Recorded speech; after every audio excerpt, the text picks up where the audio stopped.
Meus queridos, a paz do Senhor, eu sou o diácono Claudio Machado e esta é mais uma das nossas pequenas reflexões com base na leitura diária da revista Lições Bíblicas da CPAD neste terceiro trimestre de 2022, a lição dos adultos, que estamos tratando sobre apologética, sobre a defesa da fé.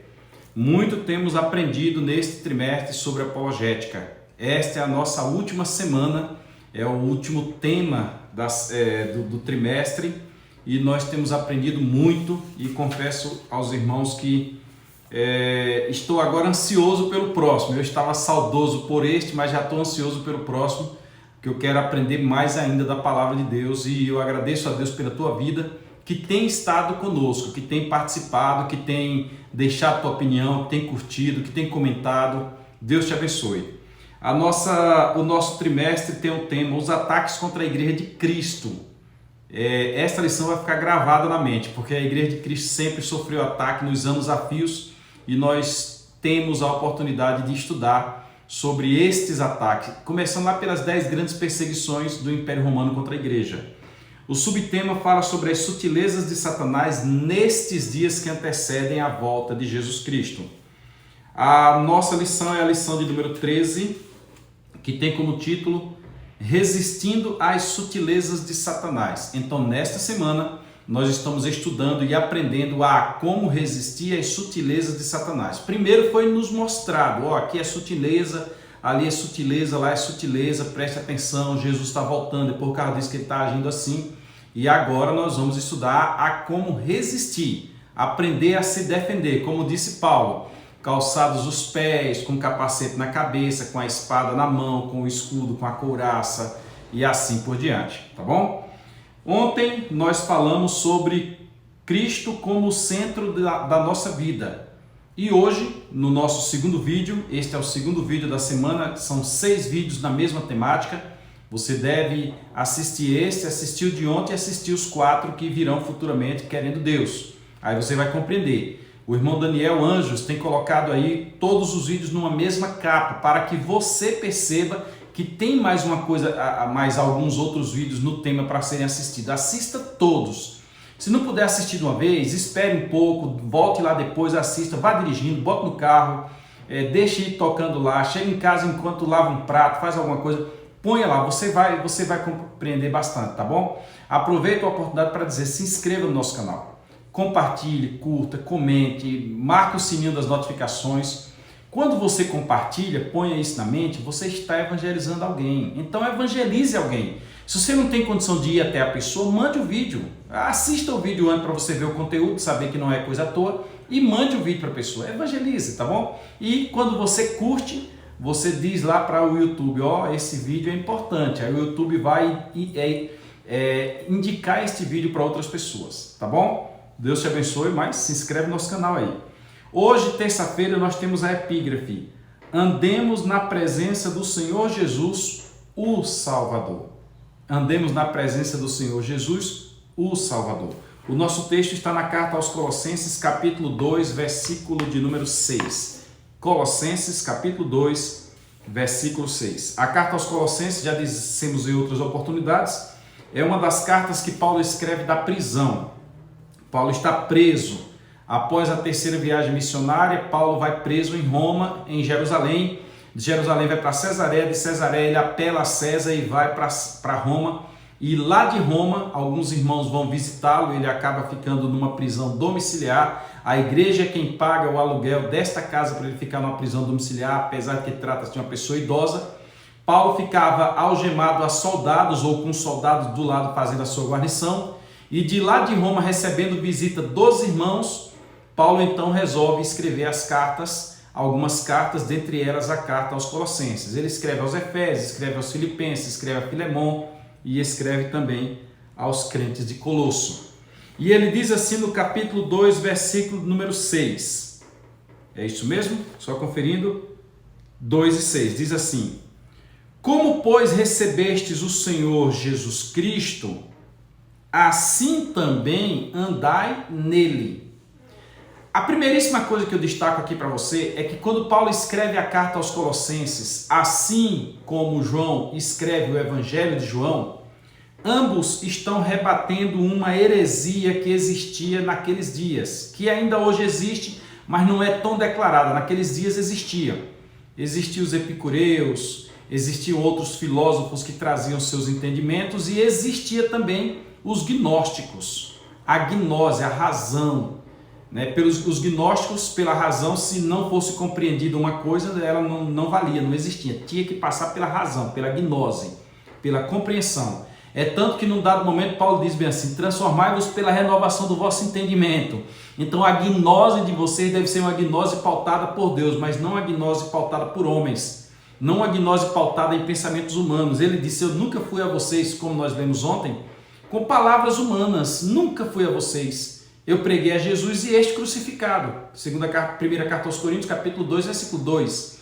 E aqui quando ele escreve aos crentes de Colosso, ele está dizendo: como, pois, recebestes, ou seja, está falando para quem já recebeu o Senhor Jesus Cristo, ou recebeu a Jesus Cristo como Senhor e Salvador da sua vida. Logo, esse texto de hoje é direcionado a crente, mas vai ser aplicado por tabela a você que não é crente. Por quê? Porque o texto tende a mostrar, o objetivo do texto é mostrar que só existe um Salvador. Nós lemos a semana passada no Evangelho de João, capítulo 14, versículo 6.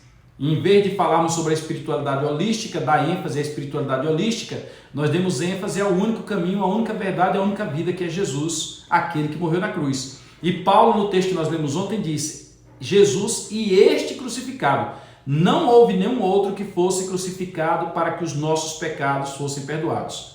Maria não morreu pelos nossos pecados, Sebastião não dá salvação, é Jesus quem perdoa os pecados, porque morreu na cruz e ainda nos batiza com o Espírito Santo, nos cura, nos salva, nos leva para o céu. E aqui Paulo diz: como, pois, recebestes o Senhor Jesus Cristo, assim também andai nele. Ou seja, se você recebeu a Jesus, se você compreendeu quem é Jesus, se você agora tem noção de que ele é o único Salvador, por que você vai andar por outros caminhos? Por que você vai acreditar a tua fé em outros homens? Você vai acreditar a tua fé em animais? Você vai acreditar a tua fé na natureza? Você vai acreditar a tua fé em filosofias? Você vai arriscar a tua vida eterna pautada numa filosofia que nunca foi provada, enquanto você tem a Bíblia Sagrada, que é inerrante, que é infalível, que não contém erros, e a Bíblia Sagrada diz: ele é o único Senhor. Tem uma carta do Novo Testamento chamada Carta aos Gálatas. Na minha análise, eu acho que foi a primeira carta que Paulo escreveu quando ele começou a relatar para a igreja. Outros acham que foi a primeira carta aos Tessalonicenses.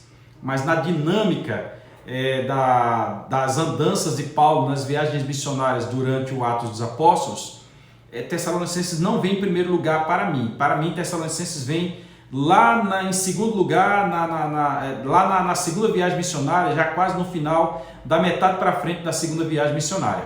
Então, quando termina a primeira viagem missionária, que Paulo vai descer para Jerusalém para realizar o concílio e discutir acerca da salvação, se a salvação deveria ser somente para os judeus ou para todos os que aceitassem a Jesus, Paulo já entra com a discussão da carta aos Gálatas. Então, por isso que na nossa compreensão, a primeira carta escrita por Paulo é Carta aos Gálatas. Se não for, nós não perdemos nada com isso. Mas na nossa compreensão, nesta métrica didática para te ensinar, é a Carta aos Gálatas. E quando Paulo escreve a Carta aos Gálatas, ele trabalha justamente no contexto deste versículo. É lógico que aqui Paulo está escrevendo para os crentes de Colosso. Colosso era uma das cidades que ficava lá na Ásia Menor. Colosso ficava já um pouco distante. E Paulo escreve aos crentes da Galácia, como se você saísse da Ásia Menor, passasse pela Galácia, para passar pela Síria, para depois você descer pela Síria, melhor dizendo, para depois você descer para Jerusalém. Então Paulo escreve aos crentes da Galácia e o texto de hoje é aos crentes de Colosso. Mas nos crentes da Galácia, Paulo passou junto com Barnabé, ensinando a Jesus Cristo, falando da salvação, mostrando as boas novas do Evangelho, mostrando a vida eterna, fazendo milagres, Jesus operando na vida deles. E de repente chegou alguém, um judaizante, e pregou algo diferente, e no instante os irmãos se afastaram da fé. E Paulo diz: me admira, na sua carta, que vocês tão rápido deixaram a fé. Como assim vocês deixaram a fé? Então hoje nós estamos, aí ele escreve toda a carta aos Gálatas para rebater isso. E hoje nós estamos na carta aos Colossenses, num contexto filosófico, onde Paulo convive com pessoas que agora a carta já está sendo escrita aqui alguns anos depois. Essa carta é escrita próxima do ano 63. Deixa eu pegar uma colinha aqui para ter certeza. Carta escrita no ano 62, exatamente. Então, tempo já tem passado da carta aos Gálatas, que a carta aos Gálatas foi ali por volta do ano 54 ou 55 por ali. Tempo já tem passado, mas a coisa continua. Porque pessoas estão entrando na fé e pessoas estão se afastando da fé. Dizem, falar da minha igreja, as Assembleias de Deus, a igreja que eu congrego, dizem que as Assembleias de Deus é a igreja que mais ganha crente e é a igreja que mais perde crente. Os motivos eu não vou declinar aqui porque eu tenho minhas opiniões e eu não quero nesse momento ser chato com alguns. Mas a verdade é que há quem entre na fé e se afaste da fé. Por quê? Porque o inimigo vem nos ouvidos e a pressão do mundo, a concupiscência da carne, a soberba da vida, a concupiscência dos olhos e o desejo do coração vem e a pessoa acaba deixando de servir a Cristo para voltar aos rudimentos antigos, a viver o que ele vivia antigamente. E aqui Paulo está dizendo, olha, não vá nessas outras ideias, não vá seguindo estas sutilezas, não vá buscar estes prazeres, porque tudo isso passa. Ontem eu estava numa audiência, estava no fórum aguardando uma audiência com um cliente que é evangélico, e de repente nós conversarmos, olha, é uma ilusão. Razão tem Salomão quando escreveu no Eclesiastes capítulo 12, versículo 13, quando ele diz, ó, de tudo que se tem ouvido, assuma e teme a Deus e guarde os seus mandamentos, porque este é o dever de todo homem. A qualquer momento nós morreremos. E Jesus fez uma pergunta, citando uma parábola no Novo Testamento, ele diz, louco, se hoje pedirem a tua alma o que tu tens, para quem será? Nós olhamos em volta, o que nós mais vemos são pessoas que não lembram-se mais de Deus. E a Bíblia diz, serão lançados no inferno todos aqueles que se esquecem de Deus. Dê uma lida aí, está na Bíblia Sagrada, me parece no livro dos Salmos. Nesta circunstância, o conselho do apóstolo esta semana, para que você resista às sutilezas de Satanás e permaneça firme, é você não deixar Jesus. Como, pois, recebestes o Senhor Jesus, assim também andai nele. Andar nele é uma metáfora, você não vai subir em Jesus e caminhar nele. Não é assim. Mas andai nos passos dele, faça o que ele ensinou, busque da forma que ele ensinou que deve ser buscado. Ame o próximo, está muito em voga hoje esse negócio de ame o próximo, o amor, a fraternidade. Já tem igreja aí que diz que fora da fraternidade não há salvação. Não é bem assim. Não é bem assim. Fora de Jesus não há salvação. A igreja tem uma obrigação de fazer obra social, mas não é a principal obrigação da igreja. A obrigação da igreja é de pregar o evangelho, pregar Jesus e este crucificado. A obrigação da igreja é de ensinar os princípios. A principiologia bíblica deve ser ensinada. A igreja deve ensinar a cada crente a como suportar as tentações. Deve mostrar a cada crente o caminho dos céus. Irmão, é para lá, nós vamos para lá. Porque se nós tivéssemos a visão que Paulo tinha, Paulo foi ao terceiro céu, voltou, veio muita coisa para Paulo, e Paulo disse, não, eu tenho um alvo, eu quero ir para lá. Então, se nós passarmos este alvo para a igreja, eu passei com o Maciel um vídeo, e o que vem depois? Tem 3 ou 4 vídeos aí na sequência. E o que vem depois? O que vem depois do arrebatamento?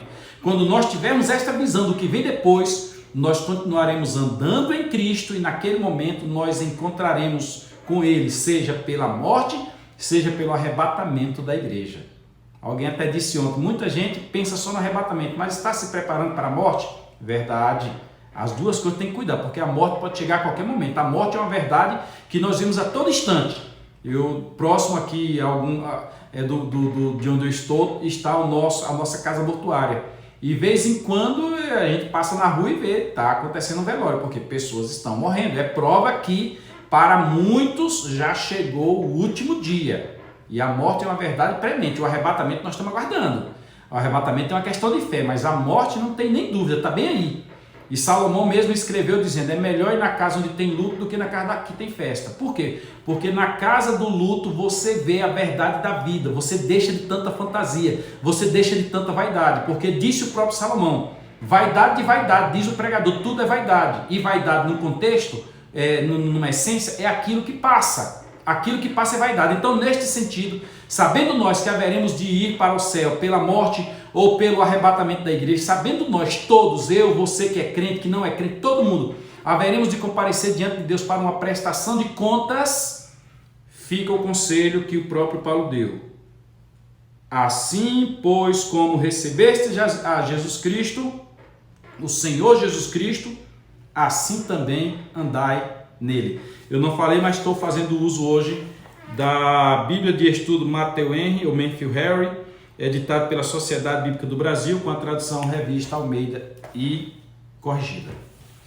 Que Deus abençoe tua vida e nós vamos aprender mais maneiras de como resistirmos às sutilezas de Satanás. Querendo Deus, amanhã nós falaremos sobre moldando-nos segundo a Bíblia. Andemos na presença do nosso Senhor. Andar é você mover seus pés, é você com sua vontade, a tua volição, você seguir o caminho. Não é os outros seguirem por você, é você entender por onde é o caminho, apontado pela Bíblia, que é Jesus, e você andar nele. E amanhã nós vamos aprender a como nos moldar, a como entrarmos dentro da forma. Que Deus te abençoe.